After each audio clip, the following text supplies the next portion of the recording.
Coming up on this episode of the car modifying adventures of Stav-Tech. Your dickhead burrow its way through like a fucking maggot. This thing looks Chinese as anything. Yo, spread out. You would stick your fucking finger through it. That's because I'm a fucking idiot. Back at the workshop, and I'm sitting here with Mark's RX7's full turbo kit. But no, it's not broken, thankfully. It's the same as it was when it left the tuners, but that don't make it right. It's nearly right, but it can be made better. So it's all apart because we have some minor issues to fix. First off, and most importantly, the wastegate. Basically, the firing is missing. And without that firing, the wastegate will leak. And it does, as you can see in the previous video. It's always leaked. It would have leaked even during mapping and everything, but didn't know about it then, obviously, because it was recirculated back to the downpipe, so you couldn't hear the leak. At first, when it happened, we thought, oh, hang on, have we lost the firing? Because the tuners, I definitely fitted it, and it's definitely got one. But then we thought, hang on, when we found out it was leaking, we'd not even removed the wastegate. So by the looks of it, the person who built the custom exhaust for the car while it was at the tuners almost certainly removed the wastegate to fabricate this bit of the pipe and didn't realise the firing was there and somehow lost it. So yeah, it was mapped with a wastegate leak, which explains why the mapper said it was struggling to hold boost at really high RPM, because obviously the wastegate needed to be fully shut or near enough shut, and it was always leaking quite a bit. Also means it spool up even faster, which is good because it spools up bloody quick anyway. The obvious solution, the easy solution, would be just get a new firing and fit it. Unfortunately, this being a Gredi Type R 50mm job, getting hold of a firing is no easy task. And while we could probably just get one custom machined, Mark's decided to just bite the bullet and buy a brand new Teal or Turbo Smart or whatever, and we're gonna just weld the V-band on instead of the 4-bolt and be done with it. So yeah, unfortunate, but kind of good, because with this leaking and it performed that well, once it's not leaking, it's gonna be, wow, much better. At first we was really surprised it was leaking, so I got the MITI vac and I tested both ports to check if it was leaking that way and things like that, but the valve opens and closes like it should. There's no leaks, there's no nothing, it's all good. The manifolds, we're going to get EGT bungs welded there, so we can put EGT sensors for each runner. I'm going to port match it, as to be honest it is really close, closer than almost any bloody flange normally is, but I'm going to do a little bit of port matching between that. And also it came fitted with this fucking really thick, I think it's copper, manifold gasket. It's about 2mm thick at least, 3mm, but it's fucking single scroll, it's open. So, you know, this is meant to be completely divided all the way to the turbo, and instead it's leaking between cylinders at bloody before the turbo. So that's shit for spool. So hopefully, after me chucking this away and fitting a proper twin scroll gasket, it should spool even better again with that. So good times. So yeah, that's what I'm cracking on with now. Everything's good, turbo's brilliant, everything performing great, apart from this leaky bastard. And it's not even this thing's fault, it all seems great, it's just no bloody firing. So time for me to get cracking on some changes. Here's another thing worth noting. Look at the divider there between the two scrolls. It's like crusty as fuck. It's like really pitted and lumpy and almost cracked. It's like heat damage. And you know what that's from? Running divided turbos but with undivided gaskets. And the reason is, where it's all crusty there, the thin bit, there shouldn't be any exhaust gas on that anyway, because the gasket should be covering that. It gets like that because of the fucking massive amount of heat crossing that through the little gap between the divided turbo and the divided manifold on the undivided gasket. I've seen it where it's actually eaten that away. So you can say, oh, you know, a little gasket, don't matter, there's not going to be much like cross flow between it. Well, it's enough cross flow to start eating the divider. I've seen it on loads of turbos, because some OEM stuff's like that, where it's a divided turbo, divided manifold, and they've never got divided gaskets. It's fucking retarded. But look, it's only, look, where the gasket's covering it, fine. Beyond the gasket line, it looks like shit. It's like pitted and horrible and fucking rubbish. If you got twin scroll, run a fucking twin scroll gasket, because you're a dickhead otherwise. It's so common not to, but it's bollocks. There you go. And even if you're running a single scroll manifold and a twin scroll turbo, get rid of that flat edge, just chamfer it so it's a nice curved thing, so the exhaust gas isn't just hitting it and eating it. Said about it on the exhaust flange, but you can see here, look, where at some point on this manifold's lifespan, the gasket leaked, and you can see the lines where the heat, the exhaust gas, was basically eating its way through the metal to escape. So look, these lines travel outwards, so you can see where it started to leak at some point in its life. Any leakage and the hot exhaust gas will literally burrow its way through like a fucking maggot through your metal. Don't do it, kids. Just doing a bit of port matching on Mark's Grady RX7 manifold. It's actually not bad as standard, but the one edge on each runner, on this one it was mostly there and there. On this one, I mean, all four sides were a bit out, but it literally took minimal matching like that. But this side was the same as this side, where there's like a step of, well, I can't tell exactly, only by feel, but it's a step of at least 4 mil. This one was the same, and as you see, I've matched it. But this one, the exhaust gas would, on that one side, would be hitting a flat edge, a quite thick one too. I've matched all the other bits in literally a couple of minutes, but that side and this side takes a little while. This side, you can see I've done it already, and it's really good. Well, perfectly good. This side though, big step. So I'm going to do this side and then it's done. A little bit of porting and it's done. I hope you can see the difference. I certainly can. I mean, you can see that's now a smooth transition from the flange to the pipe, and before you couldn't even see the join because there was like a 5 mil lip, and now there's none. It's just literally straight out. So yeah, that should flow better, much better. It's literally now every angle, it's nothing, smooth as silk. So yeah, job done. On the inlet ports, there was, where it had been welded, some little sort of bits there as well, very slight, but for the 2 seconds it took to smooth them off, I quickly did that as well. It's one of the things where every little bit helps, like Tesco says.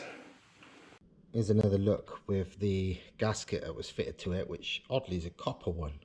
But anyway, with the gasket fitted to it, you can see where the gasket isn't is where the damage is. If you take the gasket off, you'll see it's only where there should have been a gasket and there wasn't. It eats the metal. But I've got a proper one here. And that, my friends, is how it should be. A gasket ever so slightly larger than the ports, which it is. This one was actually a bit smaller than the ports on this edge, which is fucking rubbish. But anyway, so yeah, that's what it should be. And luckily, thank you whole set for this, but the whole set flange doesn't need any porting to that. The ports are almost identical to the Gredy one, apart from, which is how it should be, these are a very tiny bit larger. And it's only if it goes smaller to hit flat surfaces is bad, but it's not. It goes slightly larger, which saves me a bit of effort. It means I don't have to port that. I had to port the shit out of that, but this, no, it's bang on. So thank you, wholeset. That's a bit of luck, because it is pure. That's not like you know, super skills or anything special. That is just purely how it was decided to be made. There's two ways of doing it. I always say, you know, you got to do the best you can, but don't spend too much fucking time and money getting the last little bits that don't matter. But the other end of the scale, this kind of thing, which costs you literally no money, just a bit of time, these little bits are the gains that are worth it, because you're not spending money, you're not sort of spending time on stuff that's not that effective, that can be better spent elsewhere.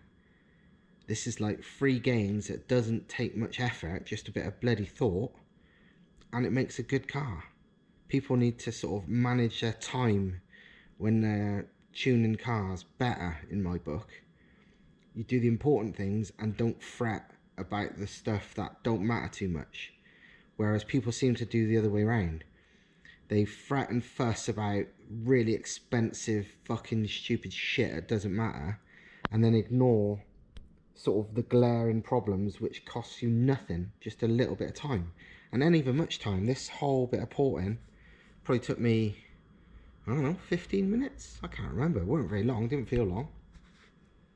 And this gasket, over running completely the fucking wrong one, it took me no time, because I just went upstairs and got the right one. I keep this one for something, but yeah, manage your time. New wastegates here. Turbo Smart Powergate 60. Big fucker. Biggest one you can get.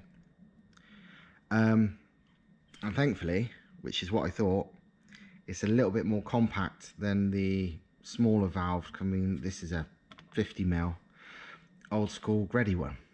So it don't take any more space, so it's not a problem fitment wise. Obviously this looks taller because it's got about an inch of that, but even so, it's still a good inch shorter. And fitment should be relatively easy. This is the flange that the wastegate would sit on, and it actually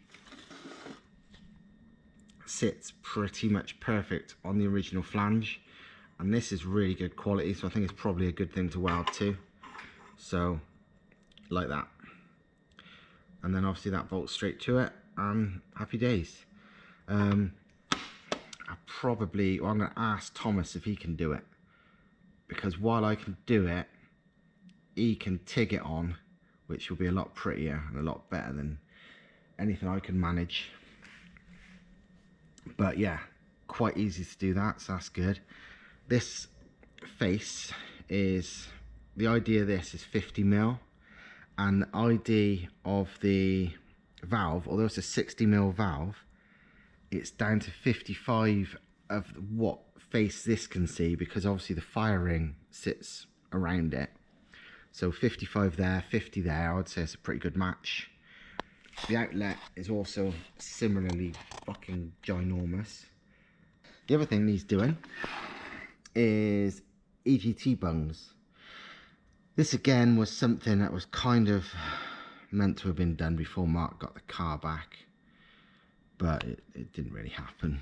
Anyway, EGT bungs, they're like 1/8 MPT, what, 1/4 inch MPT, I don't know what the fuck it is, they're all the same, 1/4 inch I think. And you want them quite close to the exhaust port. They're going to be underneath on this, because it's realistically their only good accessible place on Mark's car, on Mark's manifold. You want it pretty close to the exhaust ports. You want them roughly a same distance apart. So I'm reckoning, I've drawn it with just a pen, but there, and there. I'm now also going to attempt to make a new oil return, because this is the oil return that was on the car, and yes, it's the right shape, but it's a bit of a fucking mess because we had to butcher it so many times. Luckily, I got all manner of fucking oil returns from various commercial vehicles, so I'm going to make a new one. It turned out making the turbo oil return for Mark's RX7 was easier than I thought. I made this with a bit of cutting and no welding, which suits me just fine. And I'm fairly certain it will fit. Even if it doesn't, there's like this hose here. We got like a meter of it. It's fluoro lined, so it'll last, you know, it's happy with oil. And if that was made a bit longer, because it's really bloody flexy, if that was made a bit longer, it could flex, you know, it could move a bit if it does need any funny angles. But I've lined it up and it all looks like it matches both ends, so I'm pretty sure that'll fit. And this time it's completely OEM. That top half is another Scania one, same as that really. I just used the new one because, well, I've been using this as a template. Oh yeah, top half Scania, then a Viper Motorsport fluoro lined silicone hose. Then the bottom bit, I don't know what it's from really. Well, I don't know what exact vehicle, but it's, I don't think you can see because the light's not very good. But no, you probably can't. I can't be bothered to get the torch, but it's off a Mercedes. There's a Mercedes logo there. It's aluminium. It happens to be exactly the same flange as the RX7 oil return, but it's off a Mercedes of some sort. So it's got a part number there, a Mercedes part number. It does say DRM on the back, but I'm sure it's not really off an old German touring car. DRM was the what it was before DTM. DRM was like the insane Group 5 crazy shit, you know, the Zack Speed Capri and all that. But I'm fairly sure this is off something much newer and much more diesel truckish. I'm hoping that is the key to not have to do any more fucking about with this, because this is probably number 6 or 5, I can't remember. That's at least number 4, it might be number 5. So yeah, hopefully this is it, because I won't mind working on my own cars one day. Fast forward a couple of days and the manifold and the wastegate and all that is done. I'm really glad that Thomas welded it up for me, because this looks fucking awesome, and there's no way my MIG welding skills would have coped with this. As you can tell, Thomas is pretty handy with the TIG.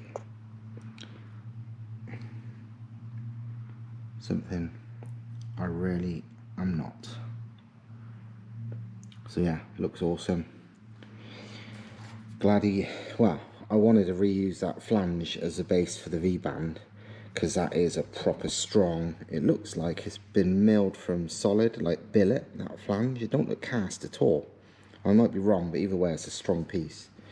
But yeah, I wanted to use that as a base, so I'm glad Thomas agreed that was a good idea, because that looks strong and it's got a nice brace on it too there. And yeah, just fucking awesome. So badass. That's the oil return. Should work really well, and there's an absolute ton of flex in it, so you know, any slight changes, you know, in where it sits shouldn't be a problem this time. The manifold's going to be fully wrapped as well for the first time, Mark's got new EGT sensors because the first place he got them from sent him ones that are straight out, and that's just ridiculous. So he's got the 90-degree ones now. So all good. That's it from this angle, like you was viewing it from the top. As you see, the turbine housing is massive. I'm not sure what the equivalent AR would be from a 25cm HX50, but I'm guessing it's probably at least 1.2, probably more, might be as much as 1.4. It's big, but in my book that's what a rotary needs, and going by the performance of this one, I'm not wrong. Quite pleased I did the porting on the inlet as well, because that's a lot smoother than it was. And obviously I did loads on the flange like you would have seen already. So yeah, all good. Turbine wheel. And obviously this and this being able to rotate 360 degrees because it's on a V-band rather than the 4-bolt fitment will make getting this angle, you know, perfect, much easier than before. And obviously these, we've got a choice of, I think, 2 locations, yeah, so that should be easier also. So yeah, overall bloody good. HX50s are, well, this one anyway is 67mm, which is big. I mean, technically on a piston engine, one of these should do over 800 brake, over 850. Obviously rotaries are never quite the same, but to be honest, it's a HX50, so there's tons of upgrades available. You can buy, you know, billet wheels for these, even like GTX style 11 blade jobbies that go up to like at least 73mm, I think maybe more than that. I can't remember, but much bigger. So, you know, you can build one of these into whatever, and with this turbine housing, it's definitely not out of turbine flow. So, happy days. Also, this footage looks a lot better than some previous indoor footage I did on this, and it's because I realised I had the wrong setting on the camera, but that's because I'm a fucking idiot with stuff like this. Another thing Mark's got, but it won't be in this video because it'll be once I've fitted it, is he's got one of those Turbo Smart oil pressure regulators, which is a bloody good buy. They're really small, they only cost about 100 quid, and they regulate your oil pressure to 40 psi, which is good because all this restrictor shit people do is a pure guess. You know, there's depending on what your, you know, what your standard oil system on your engine can do, any particular size restrictor could make any amount of oil pressure or any amount of oil flow. You just don't know. You're making a best guess. And I know Mark's car, like, it's got incredibly high oil pressure. So even this restrictor, which is, I think it's 2mm, which is quite small. I think it's probably too much because we don't care about, you know, oil restrictor size. It's purely the amount of can get through. So we're going to bin that off and run the Turbo Smart regulator, and that regulates it to 40 psi, which is basically what Wholeset recommend, and there should be no more issues. To be honest, I don't think it was really doing much in the way of leaking oil into the turbo side because it's dry. So if it was a very small amount that was burnt out beforehand. I think if anything, the oil was just not coping with the return very well, but this should solve both issues. Little update on Mark's car. Now you've watched the video showing all the work I was doing to it. This good news and bad news, kind of mostly bad. We refitted everything, all good. Good news especially is the oil return is now right. It doesn't leak, it's all good. I don't know how well you can see, but let's heat that heat shielded thing there. The exhaust manifold is now wrapped as well. The downpipe There's a wastegate. The wastegate was a nightmare because even though it was smaller than the original, the fact the original was longer actually helped fitment a bit. This was a tiny bit fatter, but hardly at all, but a fair bit shorter, and it made it a lot more tricky, like sort of millimeter perfect to get right. Got there in the end. I also put some of this reflective heat-proofy wrap shit on the lower inlet as well, because yeah, not being a cross-flow engine, being a rotary, being that close to the exhaust can't be good. Well, it's not good news for heat soak. But anyway, the main problem is, and it's really annoying, is there's no flexi in the exhaust, which is a ridiculous idea anyway, because it means that's why you know, exhaust manifolds crack and gaskets blow, because there's no give if you haven't got a flexi. But the main problem with this is because there's no flexi, and the downpipe has to be in a slightly different place than it used to because of the wastegate. I mean, literally millimeters, but it's enough. While the exhaust all still bolts up, it makes the V-band very slightly not seal. I mean, like, not a massive amount, but enough is blowing. Too much. So, frustratingly, since it's a really nicely welded up exhaust, just a stupid idea because it's not got a bloody flexi. Now ordered a flexi, and I have to cut the end of the downpipe, weld the flexi in, weld a new lambda bung elsewhere, and put it all back together, and then it won't be a problem.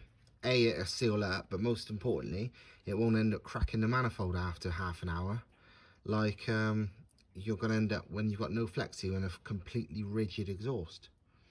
So yeah, fix some problems, find even more. The next thing is, if you notice, there's no intercooler anymore. And the reason is, and Mark didn't realise this until he got the car back, the intercooler was held up with like cable ties, and it was just all on the piss. It was just all over the place, and it's been like hanging, not, you know, hanging down and whatever. And temporarily, just because it's a bugger to get the front bumper off, he tied it up a bit and whatever, and made it straight as he could. But in the end, it just fell off the other day and scraped along the ground. So he's finally pulled it off, and that found some more interesting things. Let's walk this way. First up, the intercooler pipe has got a bloody great split in it, to the extent, let me show you, you would stick your fucking finger through it. So that would explain the lack of boost that he was getting after mapping. Certainly why it wasn't going to, you know, full boost more recent times, because there's a bloody great hole in it. So yeah, dog shit. Also, the intercooler, it's actually bigger than I thought. It's like 600 by 280 by 76 or whatever, 3-inch. So it's not a bad sized cooler. Unfortunately, it is battered. Partly from, well, just life. It's just knackered. It's had a right kick in, it's scraped on the floor, it's, you know. I mean, that there, is that mud or is that fucking silicone sealant? I don't even know. Looks like a bit of both. But yeah, it's hammered. And thanks to the funky end tanks, I was a bit worried that it was just going to be a bugger to get a new one, and we'd have to cut the end tanks off and fit a new core. But on closer inspection, it's like, hang on, this thing looks Chinese as anything. So I went on eBay, and it turns out this intercooler isn't some funky Greddy thing or whatever. It's a Chinese special, and to be honest, they're quite good. And the best news about that is just go on eBay and buy a new one. So we have a whole kit, the intercooler, the pipes, the brackets, everything, bloody, you know, Jubilees, and it was like 200 quid delivered, and it'd be here in a day or two. So bad news, good news, bad news, good news, bad news. But we're just basically, like I said earlier in the video, getting a car that's like almost there and should be there to sort of Stav-Tech approved, just proper. It's fucking annoying because we shouldn't need to do any of this, but that's modified cars for you. Unless you do it all yourself, so you ain't got nobody to blame when you do it all yourself. Otherwise, you just, yeah, this situation where you're fixing things to get it to your liking, no matter what you've asked for. But yeah, progress, nearly there. So, and it'd be fucking mental. I mean, look at all these problems, and it still made 600 brake, and it was still absolutely ridiculous. So imagine what it's gonna be like when we fix all these little bodges, messes, mistakes, whatever. So fuck it. Right, that's it for this Stav-Tech video, which has basically been making Mark's RX7 turbo setup more sort of Stav-Tech approved, because basically it's like a lot of cars and a lot of setups. You spend all the money you want, but if the little bits and pieces aren't correct, it's still gonna be shit. A cheap setup is way better overall if done correctly than one with all the money spent on it but literally just slapped on with no thought. All I've done is made a lot of minor changes, and the difference is, well, should be and will be dramatic. So, you know, just how it's done. It's not about what money you've got, it's about how you spend it and what you do. So yeah, hope you enjoy it, and see you on the next video.